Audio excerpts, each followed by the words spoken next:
Okay, so there's a well-known problem for speakers at conferences like these. You know, DEFCON's a big place, people are spread out, people are still coming and going, and you know, at the beginning of your talk, probably there's still people coming in, everyone hasn't really made it yet. And so what speakers do is they try and start slow so that nobody misses any of the interesting stuff. So, you know, they'll start with a tedious bio about their background or go into the, you know, the history of the problem that they're going to be talking about. But I don't really like that stuff. So I want to try something a little different where I'm just going to tell, for the first 3 minutes here, a completely unrelated, totally random story that has nothing to do with computer security or this talk. Here it goes. The story goes like this. Okay, so just after I'd gotten out of high school, me and some friends had this harebrained scheme where we thought that we were going to travel to the Caribbean, find an uninhabited island, and like colonize it. Yes, I know. I blame the idiocy on my youth. You know, this was, you know, a long time ago, and back then driving was cheaper than flying. So we drove all the way to Miami before getting on an airplane for a short flight into the Caribbean, where we tried to find a boat, etc. And it didn't really work out, obviously. We were very hungry.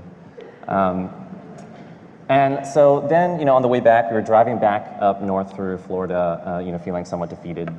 And we decided to stop for lunch at some point. And we actually wanted to, you know, stop and get out of the car. So we saw this like kind of Tex-Mex type restaurant, you know, the kind of place with like chips and you sit down, that kind of thing. So, you know, we stopped and we got out of the car and we started walking towards this restaurant. And, you know, through the parking lot, about halfway there, I was with two friends, and one of them realized that he'd left something in the car or that he'd left it unlocked or something like that. So he turned around and went back to the car while my other friend and I went into the restaurant. And when we got into the restaurant, we caught the end of their birthday ritual. You know, I feel like these restaurants all have their own sort of unique birthday ritual. They have like a special song or something that they sing when people come out. And so we caught the end of theirs, and it was the strangest thing I've ever seen in a restaurant. So they came out, you know, singing, and there's two waiters, and one of them stood in front of the woman whose birthday it was with a little, like, saucer, you know, plate type, you know, almost like you put a teacup on it, with just a little dab of whipped cream on it, and a spoon, and held it in front of her and asked her to close her eyes and open her mouth as if he was going to feed her this whipped cream. Meanwhile, there was another waiter standing behind her with a full pie tin full of whipped cream. And she closed her eyes and opened her mouth, and the dude reaches around and just slams her in the face with the whipped cream, you know? I mean, this lady's shocked, you know, it's her birthday, she's dressed up, she just gets like a pie to the face, you know? No warning at all. And so my friend and I are standing there, like, you know, looking at this, you know, mouths open, and my other friend is still at the car.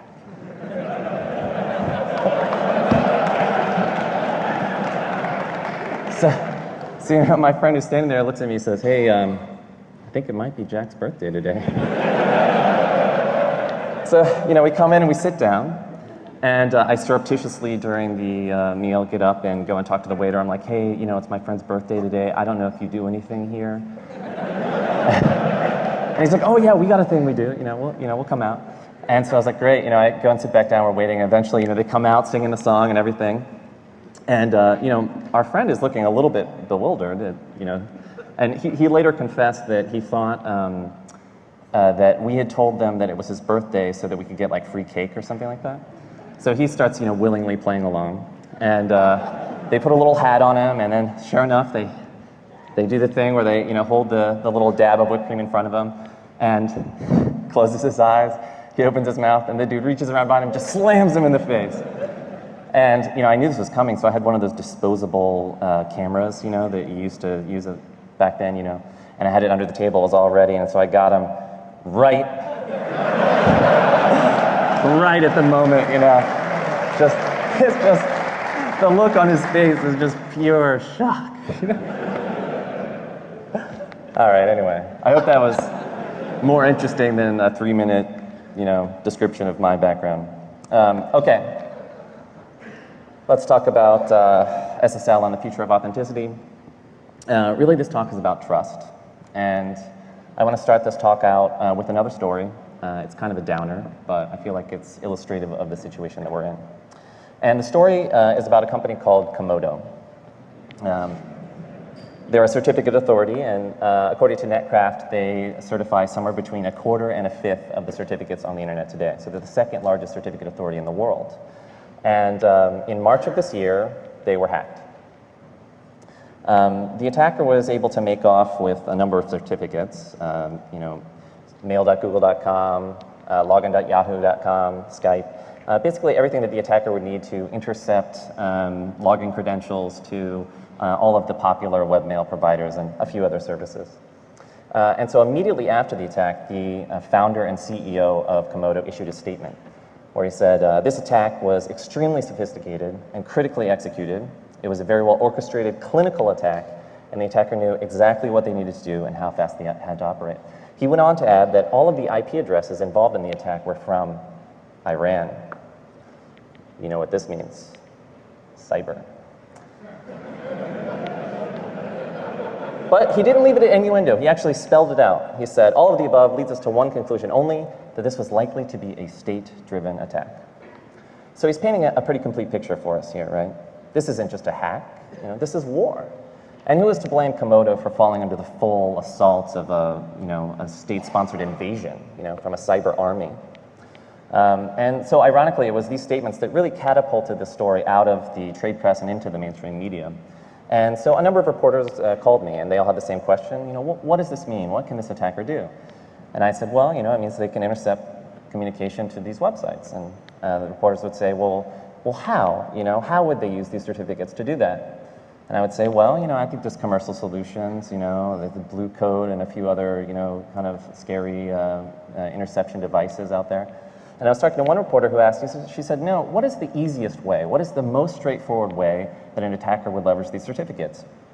And I thought about it and I said, well, the attacker could just use SSL sniff, which was a tool that I wrote to perform man-in-the-middle attacks against SSL connections.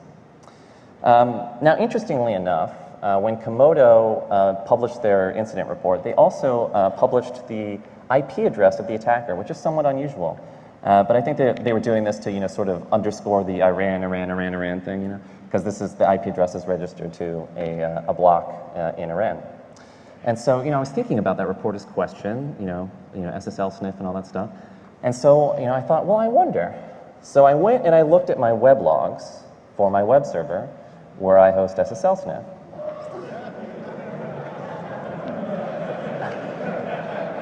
And sure enough, the morning after the attack, the same IP address that Komodo had published downloaded SSL sniff from my website.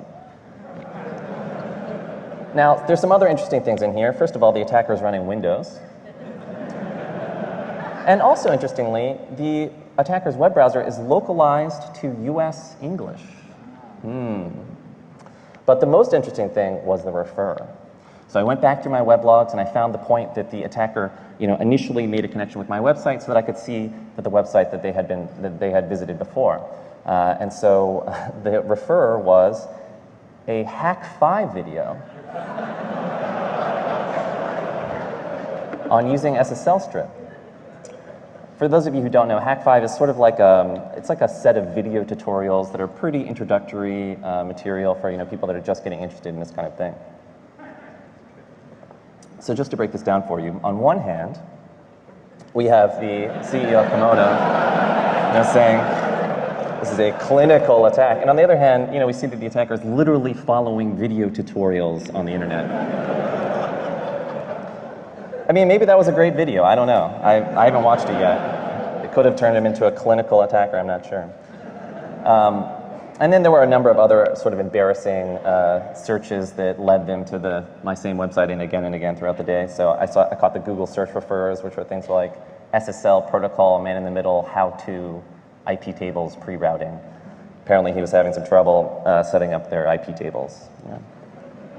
So I was kind of chuckling about this to myself, and then the attacker posted a communique. And it could not have been more embarrassing. I mean, he alternated between making these grandiose, impossible claims about how he's hacked RSA and all this stuff, while simultaneously very proudly declaring that he's capable of doing extremely trivial things like, he can export functions from DLLs and create his own SOAP APIs and stuff like that. So this could not have been more embarrassing for really anybody involved. The attacker, Komodo, but what was worse is he just wouldn't shut up. He just kept posting communiques, each one more embarrassing than the last. And I think he posted 6 in total. He also did interviews with the press and all this stuff. It was ridiculous. And so the Komodo CEO and founder responded to these events by making a statement where he said, if this were a secure and trusted DNS, this issue would be a moot point, exclamation point. We need a secure and trusted DNS, exclamation point. So this guy has just very enthusiastically declared that he does not understand the business that he's in. On one hand, he seems to be suggesting that DNS tampering is the only way to perform a man-in-the-middle attack, which is just not true. And on the other hand, even if that were true, the reason that we have SSL certificates is to stop man-in-the-middle attacks. If man-in-the-middle attacks weren't possible, we wouldn't need the certificates that he's selling us. Later that month, they got hacked 2 more times, and the next month they got hacked again. Now, normally I wouldn't take this much time to be so critical of a company like Komodo, but I think it's an interesting story because I think there's an interesting question here, which is what happened to Komodo? After all of this, it couldn't have been more embarrassing, could not have been worse, really. What happened to them? Nothing. Their business didn't suffer, they didn't lose customers, they didn't get sued. Really the only thing that happened to Komodo this year was the CEO was named Entrepreneur of the Year at the RSA conference. And so I think that this is the essence of the problem that we're looking at. This is the problem with SSL today. So let's take a moment and just sort of step back and look generally at secure protocols. Any secure protocol needs to provide 3 things: secrecy, integrity, and authenticity. It has to provide all 3. If one of these fails, the whole protocol will fall apart. But we need to remember that SSL, which is a secure protocol and it's trying to meet these objectives, was designed in the early 90s. And things were different there. There wasn't a lot of information available on how to design a secure protocol. Books like Applied Cryptography had not been published yet. If you wanted to use RSA, the algorithm, you had to license the patent from RSA, the company. You had to pay money in order to just even, perform this type of cryptography. E-commerce didn't exist. The idea of transmitting your credit card number over the internet was totally foreign. There were no such things as web applications, really. People weren't really transmitting their login and password credentials through websites. And the internet itself was tiny. In '94, according to ISC, there were less than 5 million hosts on the entire internet. Compare that to today, where we're about to run out of public-facing IP addresses at more than 4 billion, or at 4 billion. At the time, there were probably less than 10 secure sites that you could think of. Less than 10 sites that, for some reason, you wanted traffic to be encrypted to these websites. Whereas today, there are more than 2 million certificates on the internet, more than 2 million sites that are using SSL. At the same time, it's worth remembering that SSL was developed at Netscape, and this was an environment of really intense pressure. The race was really on then, and this is the same place where a series of 4 a.m. decisions gave us JavaScript. And we're still dealing with that today. So, actually, when you look at it, the designers of SSL were actually pretty heroic. They didn't have a lot to work with, and they were working in circumstances that are totally different than our circumstances today. And yet it served us pretty well. When it comes to these first 2 things, secrecy and integrity, they did okay. There have been some problems, and there's still some problems, but the piece that has always caused some real friction is now causing real problems is the authenticity piece. Now, authenticity is important, of course, because normally if you establish a secure session with a website, the problem is that if you don't have authenticity, someone could have intercepted your connection to that website, they establish a secure session with you, they make their own secure session with the website and just shuttle data back and forth, logging it in between. But, what's easy to forget is that this attack, a man-in-the-middle attack, was entirely theoretical in '94 or '95. The network tools didn't exist. This wasn't the kind of thing that was actively happening. This was thought of as like an academic thing. It's like, oh, well, there's this other thing called the man-in-the-middle attack. And we need to design something theoretically to prevent against that. And so the designers came up with a solution that was certificates and certificate authorities, where every site has a certificate, and it's known to be authentic because it's assigned by a certificate authority, which is just some organization that we've decided to trust. So I had this hypothesis that that we've outgrown the circumstances in which SSL was originally imagined, and that this is a different world today. And then I thought, well, I wonder if that's true. I wonder what they were actually thinking. And so I thought, well, I should talk to the people that designed SSL. And so I did some research, and I figured out that SSL was originally designed by this guy, Kip Hickman, who was a Netscape employee back in the day. And the last thing that Kip Hickman posted to the internet was in 1995. So it was difficult to find him. I talked to some people at Netscape who pointed me in the right direction, and eventually I tracked him down, and I basically just cold called him. And I talked to him on the phone, and he's a great guy. And he's like, "Oh, SSL, yeah, I haven't thought about that in a long time." I was like, "Wow, okay," And he's like, "Oh yeah," And I was like, "So certificate authorities, what's the deal?" He's like, "Oh, that whole authenticity thing." He's like, "Yeah, we just threw that in at the end." He's like, SSL, it was never designed. We were designing it to prevent passive attacks for the most part. We heard about this thing, the man-in-the-middle attack, and so we just sort of threw that in at the end. He's like, really, that whole thing with certificates, it was a bit of a hand wave. It's like, we didn't think it was going to work. We didn't know, And, the idea back then, you could say made sense, right? If you look at the number of domain names on the internet, back in '94, when that number, the graph is approaching 0, it makes sense that, okay, maybe you have 10 sites that you could identify as secure sites, and so you have one organization that just looks at those 10 sites really carefully and, makes a decision and signs those certificates. But, if you try and scale that up over time, to today, when there's almost 1 billion domain names on the internet, and ideally we'd like all of them to be secure, it seems a little bit unrealistic to think, well, we're going to have an organization or even a set of organizations that's going to look appropriately closely at all of these domain names. When I asked Kip about how he saw the scaling over time, he was like, "Oh, scaling, we didn't really think about it."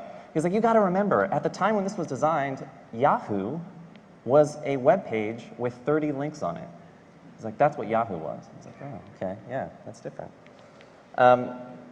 And history has really borne this out. Ivan Ristic put together a nice little threat matrix of all of the possible problems with SSL that have cropped up in the past. And up over here in this corner, you see some of the problems with secrecy and integrity that have come up, but it's managed to sort of squeak by. And down here, there's some of the problems with user interaction. These are things like SSL strip. But in terms of the protocol itself, this stuff up here with the authenticity piece has been where all the real problems are.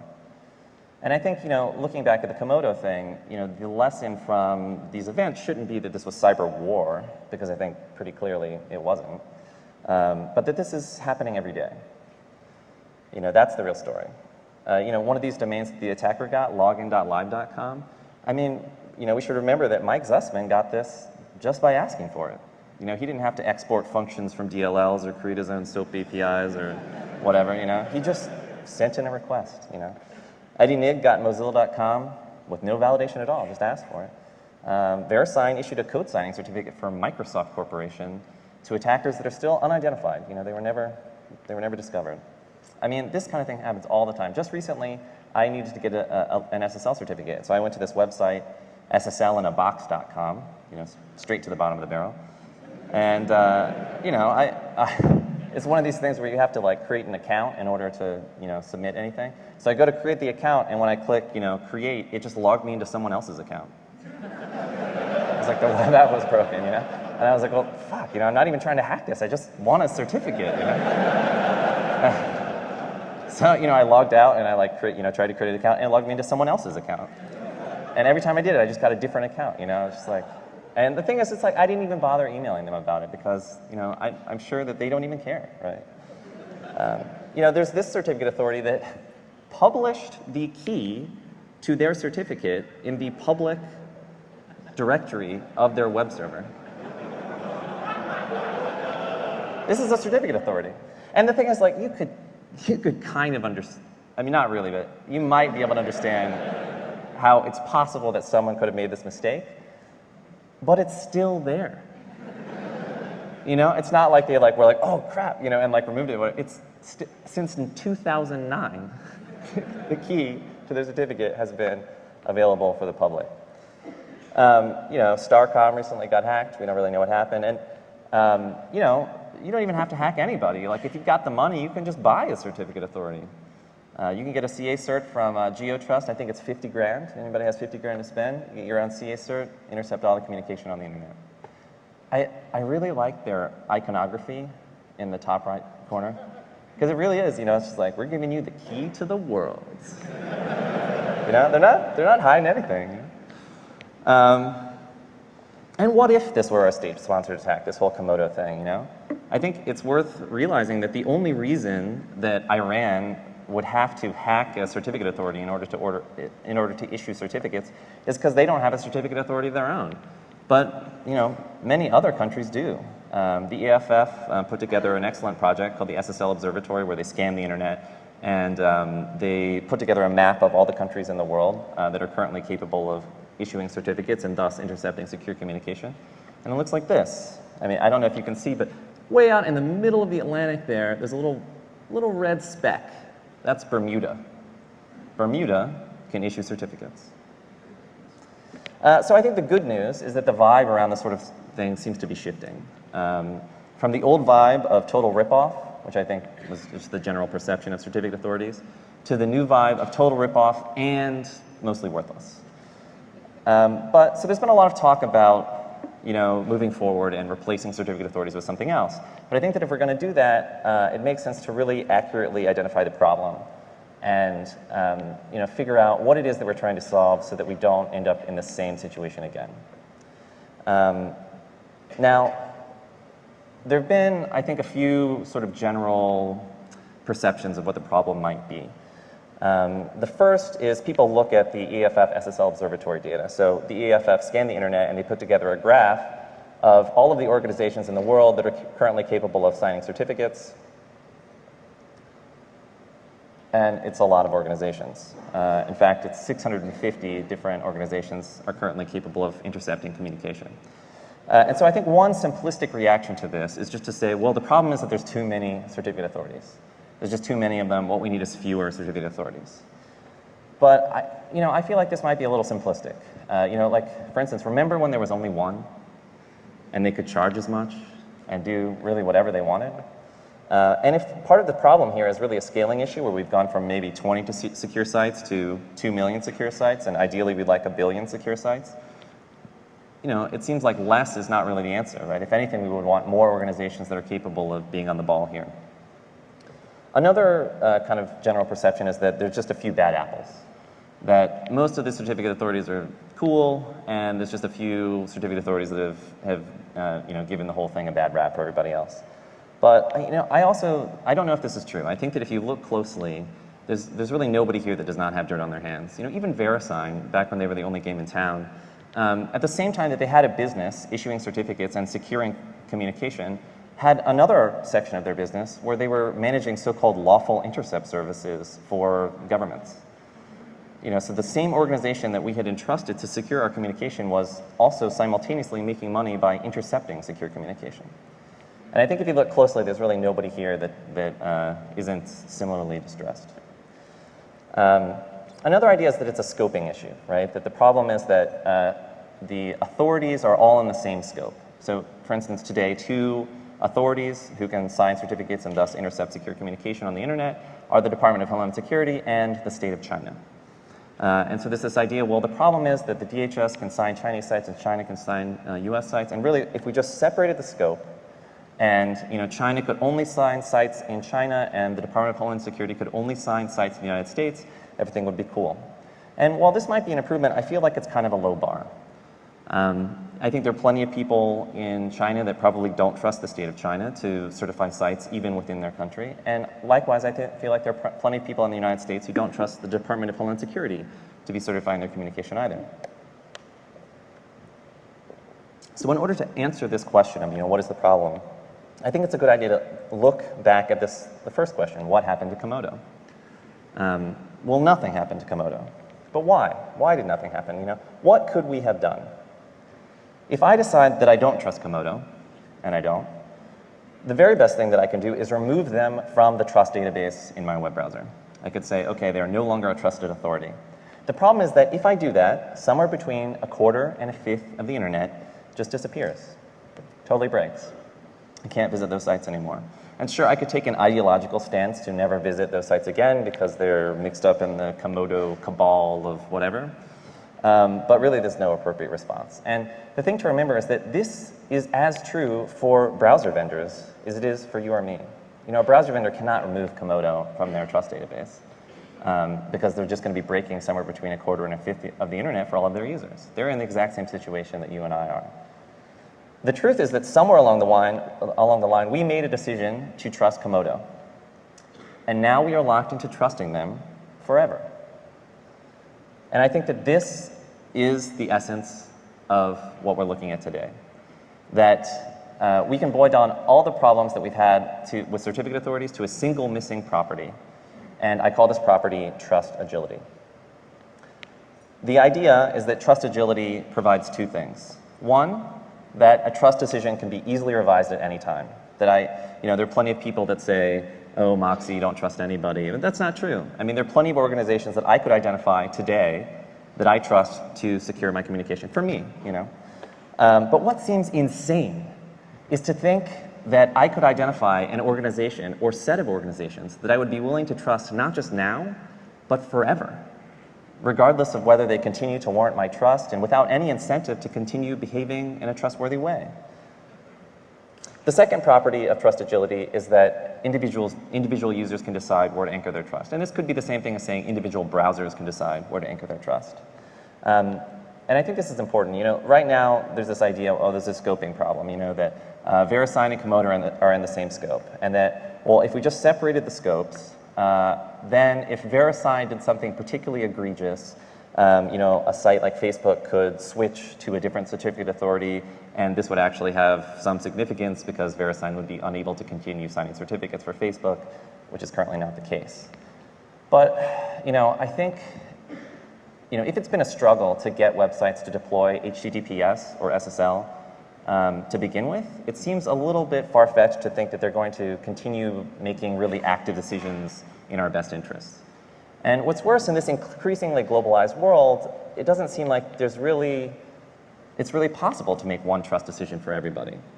That different people live in different contexts with different threats, and have different needs, and probably trust different individuals. And so, what's more, it's our data. It's our data that's at risk here, not the site administrator, not the company that's operating this web service. It's the user's data, and I feel like it should be the users or the browsers who get to decide who to trust. This property that individual users decide where they can anchor their trust is really just a simple but powerful inversion of the way that things already work. Currently there's three entities involved in any one of these transactions. There's the client, the server, and the authority. And that this trust relationship is initiated by the server. The server, talks to an authority and says, hey, please certify me. The authority responds with a certificate that is eventually given back to the user through the site. And what we're talking about here is just doing a simple inversion where it's the user or the client that initiates this trust transaction and talks to the authority and says, please certify this site for me. The authority certifies that site and responds back to the user. The reason this is so powerful is because now this means the user can decide what authority they need to talk to, which means that this issue of scoping is not such a big deal, right? The fact that the Department of Homeland Security can sign sites, in China is not an issue because users in China will just ignore it and talk to some Chinese authority. Or they might decide they don't trust China either and they talk to some NGO or something else instead. I think that these two components of trust agility are really powerful, and I think that they are exactly what's missing from the CA system today, and that is where all our problems have come from. So I want to take a few minutes to talk about DNSSEC, because there's been a little bit of talk recently about using DNSSEC to replace the authenticity piece of SSL. And the basic idea is this. You take your SSL certificate on your site, and you shove it in your DNS record. That's basically the gist of it. So you have a cert, you put it in your DNS record. That way, when a client goes to contact a site, it does a DNS lookup, it gets back a DNS response with not only the IP address, but also the server's certificate embedded in the DNS response. That way, when they connect to the server, they just make sure that the certificate they see is the same thing they got in the DNS response. And this thing is known to be authentic because it's signed, because we're using DNSSEC. Now, this scheme has a really immediately kind of visceral appeal. And I think it's because people tend to mentally associate DNS with the word distributed. And distributed sounds really good right now. You know, it sounds like exactly what we need. After suffering under the centralized yoke of certificate authorities for all these years, it would feel good to just wipe them off the page and replace them with a distributed system instead. But when you start to look closely at it, the way that DNS works and DNSSEC works is that it's the information that is distributed. The information in the DNS records is distributed across the various zones on the internet. But the trust is incredibly centralized and hierarchical. And this is actually exactly how the CA system works today, right? The information, the certificates, are distributed across the web servers of the sites that are serving them on the internet, and the trust is highly centralized in this hierarchy of certificate authorities. So the next question is, well, okay, if it's still centralized trust, maybe there's something about the people that we have to trust, or maybe there's some increased trust agility here that would be appealing. So let's look at the trust requirements. There are three main classes of people that you have to trust under DNSSEC. The first is the registrars. You know, I feel like if CAs are sketchy, these people they're taking it up a notch. Personally, I think it should be laughable that the current first step in deploying DNSSEC is to create an account with GoDaddy. I think that should be laughable. The second class of people that we have to trust here are the TLDs. So these are the companies that manage the top-level domains. So in the case of .com and .net, the largest TLDs on the internet, the company that manages those is VeriSign. Same player, same game. If you look at other TLDs like .org and .edu, the companies that manage them are probably not companies that you've ever heard of. And I would at least suggest that if you were to think, oh, who's like a really trustworthy company, who's really has a strong sense of integrity, these companies are probably not the first that would come to mind. Take a minute to look at the organizations that manage the other TLDs and look at the executive boards, look at the people managing the operations, and ask yourselves, are these the people that I want to trust with all of my secure communication in the future? There's also the country code top-level domains. So does everyone that's using TLDs that are kind of hip, like .io, .cc, and .ly, trust the corresponding governments for these countries to secure all of their communication? What about TLDs like .ir and .cn? Should the citizens of these countries have to trust their governments with all of their secure communication to local sites? This is the current picture of what countries around the world are capable of intercepting secure communication based on the EFF SSL observatory data. This is what that picture would look like under DNSSEC. And if the recent domain seizures are any indication of the future, it seems like these TLDs could be dangerous. And then the third class of people that we have to trust here is the root, and that's ICANN. Now, I don't have any particular beef with ICANN, but while ICANN has made a great effort to be a sort of global organization, as far as I know, and I could be wrong, but as far as I know, fundamentally they are just a California 501c3 nonprofit, which as far as I know means that they have to abide by laws in the United States. And if this legislation that's been coming up recently, like COICA and Protect IP and this kind of thing, to me, the real lesson here isn't, whether this passes or not, because there's been, some kind of heroic efforts to prevent this legislation from going through. But I think, the thing to take away from this is that they're trying to pass legislation that messes with this stuff, and maybe one day they'll succeed. And I think, ICANN would be subject to that regulation in that case. The worst part about, all of these organizations is that this system actually provides reduced trust agility. That today, even as unrealistic as it might be, I could still choose to remove VeriSign from my list of trusted certificate authorities. But there is nothing that I can do to stop VeriSign from being the company that manages the .com and .net TLDs. So if we sign up to trust these people, we're signing up not to trust them just now, but forever, regardless of whether they should continue to warrant our trust, with no ability to change our mind about whether we should continue trusting them without any incentives to continue behaving appropriately. So let's talk about things that I'm a little bit more inspired by. There's a project called Perspectives, which came out of Carnegie Mellon University, and it was done by Dan Winland, David Anderson, and Adrian Perig. And it was originally a paper that was published on using multi-path probing in order to provide authenticity for SSH and SSL. And the concept is fundamentally about perspective. The basic idea is this. You connect to a secure site, you get back a certificate, and you think, wow, I wonder if the certificate is good or not. How do I validate it? Well, what you do is you contact an authority, and you say, hey, what certificate do you see for PayPal.com in this case? The authority makes its own connection to the website, gets its own certificate back, just like a normal web browser would, and then sends that certificate back to you as the client. Now, you compare the thing you got from the authority with the thing you got from the site, and you make sure that they're the same.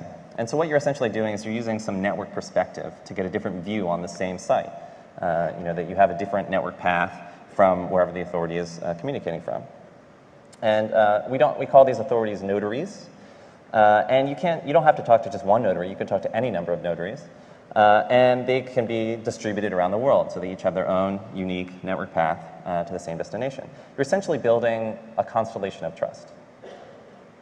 This idea of using perspective is actually not new. It's how SSL works right now. Right now, if a site administrator wants to get a certificate for its site, what does the administrator do? They contact an authority and they say, hey, could you please issue a certificate for my site? And what does the authority do? They send an email to the site with a verification code in it. And if the administrator can receive the verification code and send it back to the authority issues the certificate. So it's just using another form of network perspective to do the same thing. We're just trying to invert this relationship so that instead of being site-initiated, it's user-initiated. Now, Perspectives, when it was released, came with an implementation, but the implementation was kind of limited. It was initially designed for self-signed certificates, and so it has had some challenges. The first big challenge is completeness. Since it was initially designed for self-signed certificates, it only works for the initial connection on that your web browser sends. So it doesn't work for any of the background content, the images, CSS, JavaScript, all that stuff. So it's not possible to really eliminate certificate authorities completely using Perspectives. The second problem was privacy. If every time I make a secure connection to a website, I have to make another connection to a notary, I'm now leaking my entire connection history to the notary, and that seems a little bit unfortunate. And the last problem is responsiveness. Perspectives suffered from this idea of notary lag. What would happen is you get a certificate, you contact a notary, and you say, hey, what do you see for PayPal.com? And the notary would make a connection to PayPal.com and see a certificate. The problem is the notary would cache the response so that it wasn't constantly having to connect out to all of these sites, and then just periodically at some interval poll the site, like once a day or something like that, all the sites that it had certificates for, in order to see whether the site had switched to a different certificate. The problem is that if a site did switch to a different certificate, your responses from the notary would be invalid for the duration of the poll interval. So what I've done is I've taken this concept of using perspective and I've built on it to create a system that I call convergence. Convergence is a new protocol, a new client implementation, and a new server implementation of this concept. The first thing that we do is try and address the perspective challenges. We eliminate notary lag by basically when you contact the notary, you also send what you saw. So now the notary doesn't have to do any polling. It just has to contact the server in the case of a cache miss or cache mismatch. So there's no more notary lag. The next thing that we did was add privacy. This is two parts. The first part was through local caching. So now whenever you contact a notary and you say, hey, what do you think of the certificate? If it says, hey, this is A-OK, you go ahead and cache that certificate locally. That way, the next time you connect to the site, you get the same certificate back. All you have to do is check the local cache and say, yeah, this thing is good, and you don't even have to talk to a notary. So now you're only leaking your connection history the first time you visit a secure site or whenever the secure site's certificate changes. So that still doesn't seem that great. So the next thing we do is implement notary bouncing. The idea is that you have a set of notaries that you have configured as notaries that you trust, and you want to talk to all of them. And the first thing that you do is randomly select one of the notaries and assign it as a bounce. And you connect to that notary, and then you tunnel SSL through the notary to all of the notaries that you want to talk to. So the bounce notary is just a dumb proxy shoveling bytes around, and it doesn't have any visibility into what you're querying about. The notaries that you're talking to know what you're asking about, but they don't know who you are. And the bounce notary knows who you are, but it doesn't know who you're asking about. These SSL connections to the destination notaries are done using static pre-shared keys that are configured whenever you add the notary to begin with in your browser, just like with certificate authorities now. Convergence is a Firefox add-on, and it looks exactly like the normal Firefox experience. The only difference is in the upper right-hand corner, you get this little convergence button. If you click this button and enable convergence, you are completely divorced from the CA system. Everything, foreground content, background content, the certificate authority certificates in your web browser are completely ignored. Everything looks exactly the same. The only difference is that normally if you visit a secure site and you put your mouse over the favicon, you'll see a little tooltip about who has certified this communication. The only difference with convergence is we are taking the certificate authorities completely out of the picture. Everything else works the same.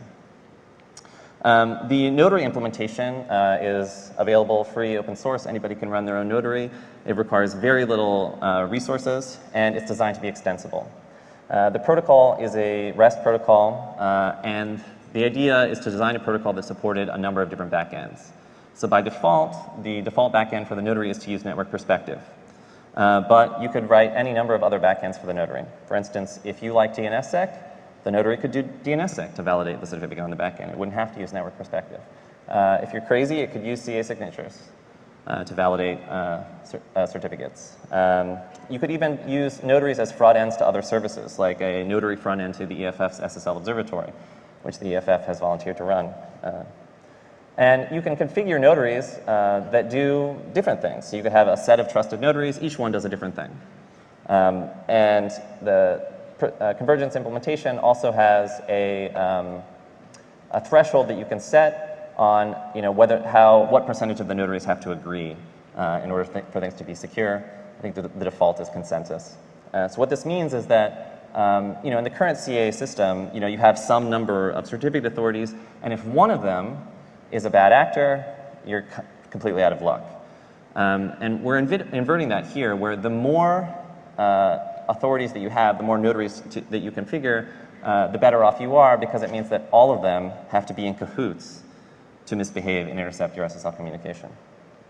And we have full trust agility. If we decide we don't like one of these people, we can just remove it, and there are no implications. Everything continues to work exactly as it normally would. Nothing breaks. And if you like, you could replace it with a different one that does the same thing because you think that they're more trustworthy. Other nice things here are that the servers do nothing. People's web servers, you don't have to make any changes, which means we don't have to migrate the internet to anything else. All we have to do is implement convergence in the 4 major browsers and be done. That would be it. That would be the end of the CA system right there. We don't have to make any changes across the internet anywhere else. Other nice things that you don't get any more self-signed certificate warnings. The concept of a self-signed certificate does not exist in the convergence system. Certificates are certificates. That's it. There are a few problems. The first is the Citibank problem, what's known as the Citibank problem. Right now, if you're running convergence and you visit citibank.com, you will get a certificate warning, an untrusted certificate warning. And the problem is that Citibank apparently has like a couple of hundred different SSL certificates, and each one is on a different SSL accelerator. So every time you connect, you get a different certificate, which means that all of the notaries see different certificates, your browser sees a different certificate, and it looks identical to the case of being attacked. The good news is that there aren't many sites like this on the internet. In fact, Citibank is the only one that I could find. I'm sure that there are others, but they're pretty rare. And so while we might not need to migrate the internet, we might have to ask a few of these sites to use sane practices like not having hundreds of different SSL certificates. The other problem right now is captive portals. So if you're running convergence right now and you're like in an airport and a hotel, you want to connect to the internet and you'll get redirected to this captive portal where you have to type in your credit card number before you can actually access the internet. Now you want to secure this connection with the captive portal, but the captive portal is not letting internet traffic out, so you can't contact your notaries. And so, right now you have to actually just unclick convergence in order to deal with this thing. But the good news is that almost always in these captive portal situations, they let DNS out, which means that we only have to we have to build a convergence protocol over DNS, and it'll work in the captive portal situation as well. You can download the software. I released it yesterday from convergence.io and try it out. It's in beta. Look at the server stuff. If you want to run a notary, set one up. Talk to people who might trust you and ask them to configure you as a notary. Even if you're not going to try convergence or you're not into it, the one question that I want to leave you with here today is whenever someone is proposing another authenticity system, I think the question that we should all ask is, who do we have to trust and for how long? If the answer is a prescribed set of people forever, proceed with caution. In the meantime, try out convergence. Thank you.